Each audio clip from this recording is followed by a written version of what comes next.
Here we go.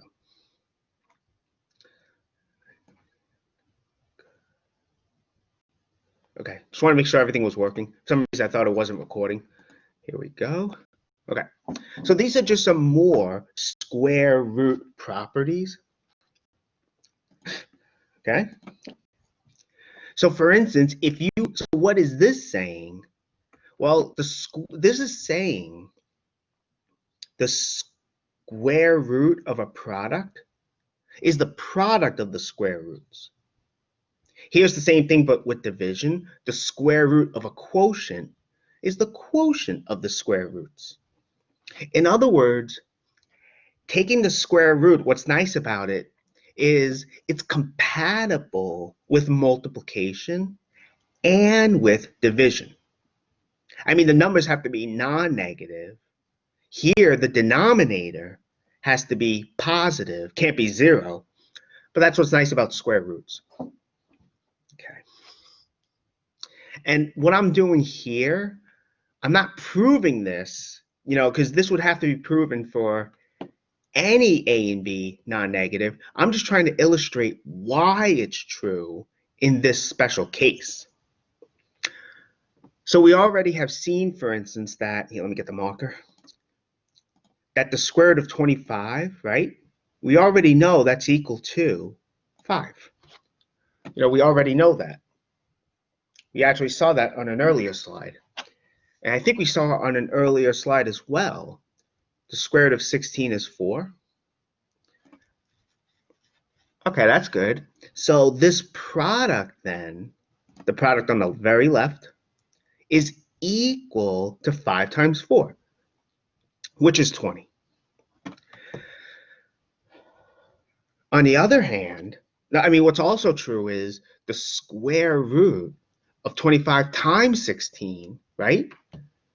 Well, 25 times 16 is 400, so the square root of this is the square root of 400, which turns out to be 20. So this and this both equal 20, so they're equal to each other. Again, A and B can be any non-negative number. So it's not a proof, but it hopefully illustrates why it's true. All right, that's good. Now, that's with square roots. What we're going to do now is look at simplifying square roots. Now, to be able to simplify square roots and to see what that means, actually, we need this concept here of perfect squares. By definition, a perfect square, it's a number of this form, m squared, where m is a natural number. So a perfect square is a natural number squared. And keep in mind, the natural numbers here, right, they're the positive integers. So 0 is not a natural number in this class. Even though 0 is equal to 0 squared, 0 is not a natural number. Okay, so these are the perfect squares. We have 1 squared, which we know is just 1. We have 2 squared, which we know is 4. 3 squared is 9. 4 squared is 16, and so on and so forth. We can't list them all, obviously. There's too many. There's infinitely many. So we can't list them all. We don't have time. But you should be able to see what the next number would be. 7 squared would be 49. Then after that, 8 squared, which is 64, and so on. Okay? And so on. Okay.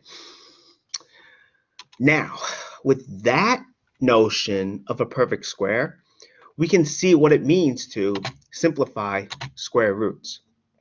Basically, by definition, a square root is simplified if the radicand, right? If the only factor of the radicand is 1, that's also a perfect square, is 1.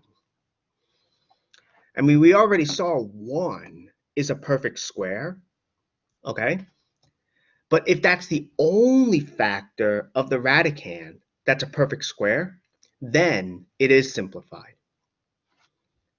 1 is a factor of everything, so we can't get around that.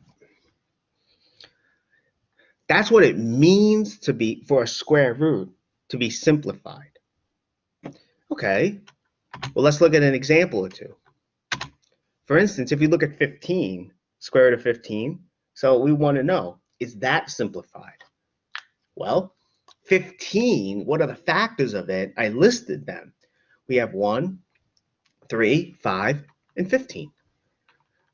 Now, I should have put the table here. I don't know why I didn't. But if you went back to this table, of course, 1 is a perfect square. 1's equal to itself squared. You can see that 3, 5, and 15 are not perfect squares. 3 is not another natural number squared. 5 is also not a perfect. 5 is also not another natural number squared. Same thing with 15. So the only factor of 15 that is a perfect square is 1. So the square root of 15 is simplified. Okay, so that is simplified. Okay, what about this one? Square root of 20. Well, it turns out that 20, what are the factors of it? So again, we want to know if it's simplified. So we look at the factors. The factors of 20, right? They are 1, 2, 4, 5, 10, and 20. Now, 1, of course, is a perfect square, but notice 4 is also. 4 is 2 squared. See? 4 is 2 squared. 4 is a perfect square. So that tells us the radicand here, 20, has a factor besides 1 that is a perfect square. So it has a factor besides 1 that is a perfect square. So this is not simplified. This is not simplified. That's good. Okay, so if it's not simplified, can we simplify it? Well, the answer is yes. And this is actually how you simplify a square root that's not simplified. Essentially, what you're going to do is you're going to factor out that factor besides 1 that is a perfect square. You're going to apply this, and the square root that's left over, you reapply the process if necessary. What could happen, as you'll see, is what's left over may also not be simplified. Well, in that case, you would apply the process again. And remember, the perfect square you're factoring out is not 1. It's just something to consider. You know, factoring 1 out, I mean, technically it's not wrong, but although I guess in a sense it would be because it's not going to help you. So, all right, so that's good. So this is the process. Again, you don't have to memorize it because it's in the notes, as you can see, and the notes I posted. So I think it's also in the book, actually. Okay, so let's do that. So let's apply it then. We know the square root of 20 is not simplified, right? And that's because 4 is a factor of 20, and 4 is a perfect square. So what we want to do is factor 20, where we want to factor 4 out of 20. And it's really just like with polynomials, right? Well, I guess that's like integers, as I said, but to get the other factor, you have to divide, as you can see. You have to divide. So we get 20 is 4 times 5, right? We're dividing to get what's left over. That is, we're dividing to get the other factor. Then the square root of 20 is the square root of this product. And that's equal to the square root of 4 times the square root of 5. And the square root of 4 is 2. Because again, 2 squared is 4, and 2 is not a negative. So we end up with this, as you can see. Okay? So this is what we get. Good, good. Now, the question is, what about the square root of 5? right? So again, we did simplify it. The square root of a product is the product of the square roots. But now we got to wonder, well, what about 5? Is the square root of 5 simplified?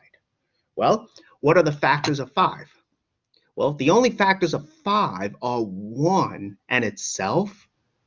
5 is actually what they call a prime number. That's a different story. And you can see that 5 is not a perfect square. So that tells us the only factor of 5 that's a perfect square is 1. So the square root of 5 is simplified. And we stop here, like so. Okay? So that's what we end up getting here. Okay, that's good. So before we do another example, let me just stop the recording. So I want to make sure that doesn't go on too long.